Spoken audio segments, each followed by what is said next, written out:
Urutan yang pertama dari 10 ini adalah keluarnya Dajjal. Dajjal ini akan keluar nanti dari negeri Persia. Sebuah kota dalam hadis sahih dikatakan dari wilayah namanya Yahudiyah. Allahu alam apakah dia dari turunan Yahudi atau bukan, tapi yang jelas Dajjal nama orang dipastikan disebutkan namanya dan cirinya. Dengan 70.000 dari orang-orang Yahudi Khurasan. Dia akan keluar membuat kerusakan selama 40 hari. Kata Nabi SAW, 40 hari itu sehari seperti setahun, sehari lagi yang kedua seperti sebulan, hari yang ketiga seperti sepekan, dan sisa harinya seperti hari kalian. Seluruh bumi ini akan dimasuki oleh Dajjal. Tidak tertinggal satu lorong, gang, jangankan kota atau desa, kecuali Dajjal akan masuk ke dalamnya, kecuali Madinah dan Mekah. Tidak bisa dimasuki oleh Dajjal. Kata Nabi SAW dalam hadis sahih, karena di setiap pintu gerbang Mekah dan Madinah malaikat menghunuskan pedangnya. Ciri-ciri Dajjal disebutkan dalam banyak hadis yang sahih adalah mata kanannya yang paling pertama rusak seperti anggur kering. Disebutkan kalau dia masuk ke dalam sebuah tempat, lokasi, wilayah, dan dia mengaku sebagai Tuhan, orang-orang ikutin, maka wilayahnya jadi subur, peternakannya jadi banyak, hujan turun dari langit. Wilayah itu tidak beriman kepada dia sebagai Tuhan, maka jadi kering, tandus. Dia orangnya memiliki kulit yang kehitam-hitaman, memiliki dahi yang lebar. Setiap orang beriman bisa membaca di dahinya tertulis 3 huruf, kafara, dan orangnya tinggi besar. Rambutnya keriting. Dajjal nanti akan masuk ke Mekah dan Madinah, akan tiba di Mekah dan Madinah, tapi tidak bisa dihalang. Maka dia naik ke atas sebuah gunung yang tinggi bersama pengikutnya, lalu dia berkata kepada para pengikutnya, apakah kalian lihat istana yang putih itu? Maksudnya melihat ke Masjid Nabawi. Lalu berkata para pengikutnya, iya tentu saja. Lalu berkatalah, ya, Dajjal itu adalah istananya Muhammad. Tidak bisa dia masuk ke dalam. Dia hanya batas wilayah haram di luar kota Madinah. Maka kata Nabi SAW, Dajjal pun menepukkan telapak kakinya ke bumi di luar kota Madinah, maka terjadilah gempa di kota Madinah, dan keluar dengan gempaan tersebut semua orang yang munafik, pengikutnya Dajjal, karena goncangan itu. Kata Nabi SAW akan keluar dari kota Madinah nanti saat satu orang anak muda dengan hikmah Allah, dia keluar dan orang ini bersih hatinya dengan keimanan, maka Dajjal pun menangkapnya. Lalu dia ingin mendemokan kemampuannya di depan para pengikutnya. Lalu kemudian Dajjal pun mengatakan kepada anak muda tersebut, saya Tuhanmu. Anak muda itu mengatakan, kau adalah Dajjal yang telah disampaikan oleh Nabi kami Muhammad SAW. Maka dia pun mengambil gergaji, lalu Dajjal lewat di tengah-tengahnya, demo sambil dilihat oleh para pengikutnya dan mereka bersorak-sorak. Lalu Dajjal mengatakan, kata Dajjal dalam hadis ini, apakah kau sudah yakin saya Tuhanmu? Anak muda itu mengatakan, saya bertambah yakin kalau kau adalah Dajjal yang disampaikan oleh Nabi SAW. Kata Nabi SAW dalam hadis penutup, ini hadis sahih riwayat, merangkai seperti sebuah pun akhirnya setelah itu tidak mampu menyentuh anak muda itu. Allah SWT sudah selamatkan dia. Kemudian dia menuju ke Palestina, ya, berdemo di sana, menganggap dia punya sebuah kerajaan, sampai di daerah Palestina, tepatnya sekarang Israel, subhanallah, namanya kota Babelut. Di Israel itu kota itu ada, saya pernah lihat cuplikannya. Yang bersamaan di kota Madinah berkecamuk. Kaum muslimin sepakat semua keluar untuk mengejar Dajjal dan membunuhnya. Satu orang yang namanya seperti namanya Nabi Muhammad SAW, dikenal dengan Imam Mahdi. Kemudian keluarlah tanda-tanda kiamat kedua pada saat dia sudah tiba di kota Babelut di Israel. Keluarlah si Mahdi ini. Lalu keluar tanda-tanda kiamat 3 dengan pasukan jihad itu tiba di Darul Baydha namanya, menara kota putih yang ada menara putihnya, dan itu sekarang di negeri Syam, tepatnya di Damaskus, ibu kota Syria. Sebagian ulama mengatakan Masjid Jami' Syam, karena memang menaranya di menara itulah, di masjid itulah Imam Mahdi mampir sholat asar bersama pasukannya, dan sudah dekat Syam, negeri Syam, masuk di dalamnya wilayah itu adalah Israel, ya sekarang Palestina, kemudian Syria dan Damaskus. Pada saat itulah datang tanda-tanda kiamat besar yang ketiga, yaitu turunnya Nabi Isa AS. Kata Nabi SAW dalam hadis Bukhari, hadis Muslim, hadis Sahih semuanya, dikatakan Isa AS akan turun sambil memegang kedua sayapnya malaikat, dan dari rambutnya yang basah meneteskan air.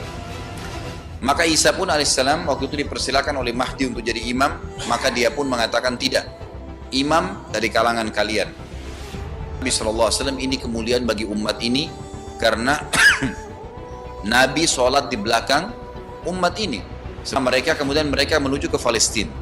3 tanda-tanda kiamat sekaligus terjadi. Pintu gerbang Babulut. Dan di wilayah Babulut ini, kata Nabi SAW, nanti Isa akan masuk dan membunuh Dajjal. Dan setelah membunuh Dajjal, maka seluruh pengikut Dajjal dari kaum Yahudi akan bersebaran, sembunyi di bawah batu dan pohon, di atas batu dan di bawah pohon. Semuanya batu dan pohon itu akan berbicara kepada setiap pasukan mujahidin, berkata, wahai muslim, ini Yahudi di atas saya atau di bawah saya. Batu bilang ini Yahudi yang sembunyi, yang pohon mengatakan, wahai muslim, ini Yahudi, bunuhlah dia. Kecuali satu pohon, namanya pohon Garqat. Pohon Garqat ini, lalu Nabi Isa AS memimpin di muka bumi, dan kata Nabi SAW, pada saat itu Islam, agama Islam yang dibawa oleh Nabi SAW akan masuk ke semua rumah di muka bumi, gak tersisa. Muka bumi, gak tersisa. Satu dunia ini semuanya Islam. Tanda-tanda hari kiamat besar yang keempat, yaitu keluarnya Ya'juj dan Ma'juj. Ya'juj dan Ma'juj adalah 2 nama suku dari turunan Adam, sama dengan kita manusia.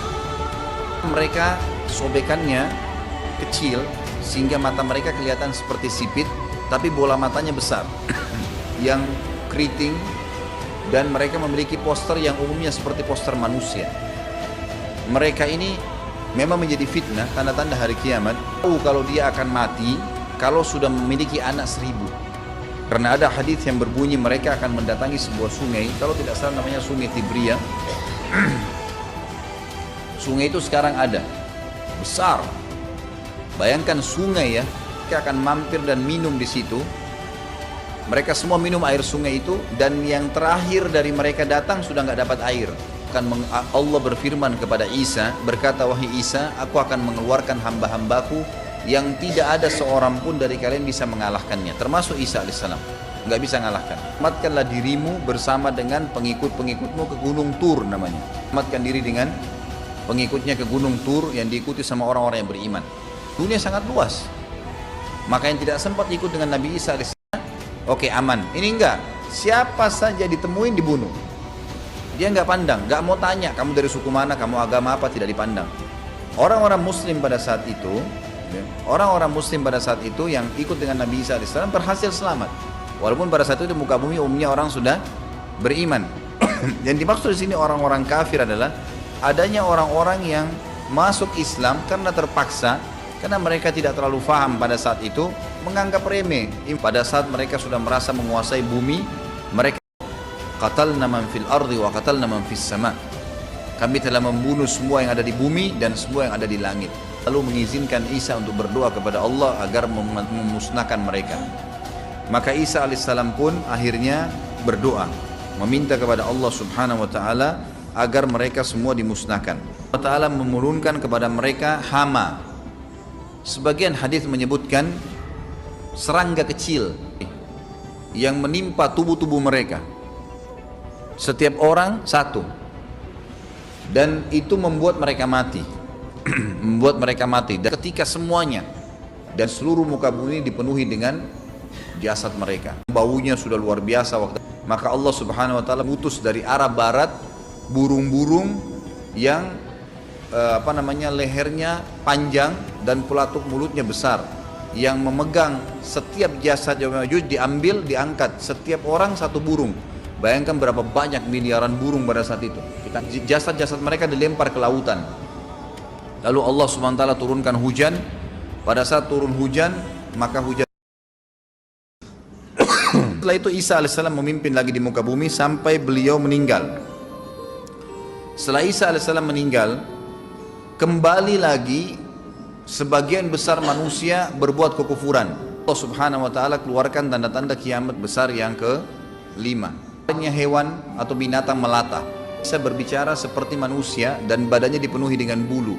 Allahu alam bagaimana. Kemudian dia datangi orang-orang yang kufur tersebut, dalam hadis dikatakan dicap oleh hewan tersebut. Allahu alam dicap seperti apa, sehingga ketahuan mana yang kafir, mana yang beriman.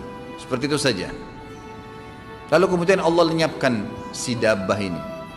Kemudian datang tanda-tanda kiamat yang ke-6. Jadinya tadi 3 gerhana, 6, 7, 8. Itu berentetan semua. Longsor besar di timur, di barat, dan di jazirah Arab. Ini tanda-tanda kiamat terjadi serentak. Sudah 8. Kemudian terjadi yang ke-9. Keluarnya api dari negeri atau dari kota Aden. Tapi tanda-tanda kiamat terakhir, tanda-tanda kiamat sebelum ditiup sangkakala adalah terbitnya matahari dari tempat terbenamnya. Makanya kata Nabi SAW, taubat akan diterima sebelum matahari terbit dari tempat terbenamnya. Yang lain itu masih ada, masih bisa taubat. Kalau sudah itu sudah sulit. Sebagian ulama memasukkan tanda-tanda hari kiamat kecil, ada yang masukkan tanda-tanda kiamat besar. Ada 2 hal. Yang pertama itu adalah keluarnya Dzu Suwakatain.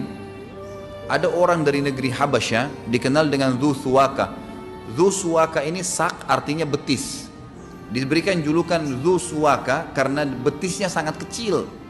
Gitu kan? Betisnya sangat kecil. Orang ini, Bapak Ibu sekalian, kata Nabi SAW akan menghancurkan Ka'bah. Akan menghancurkan Ka'bah. Kata Nabi SAW, betisnya sangat kecil sampai diberikan julukan Dzu Suwakatain. Dan kata para ulama pada saat itu memang manusia sudah sunyi, nggak ada lagi yang datangin Ka'bah. Orang-orang sudah lalai gitu kan. Keluarlah orang ini. Makanya sebagian ulama masukkan dia tanda-tanda kiamat sebelum terbitnya matahari dari tempat terbenam. Ditambahkan ini yang ke-11 gitu. Atau ini yang ke-10, terbitnya nanti kiamat yang ke-11. Mencabut, kata Nabi SAW, dia akan mencabut batu-batu Ka'bah satu persatu sampai rata dengan tanah.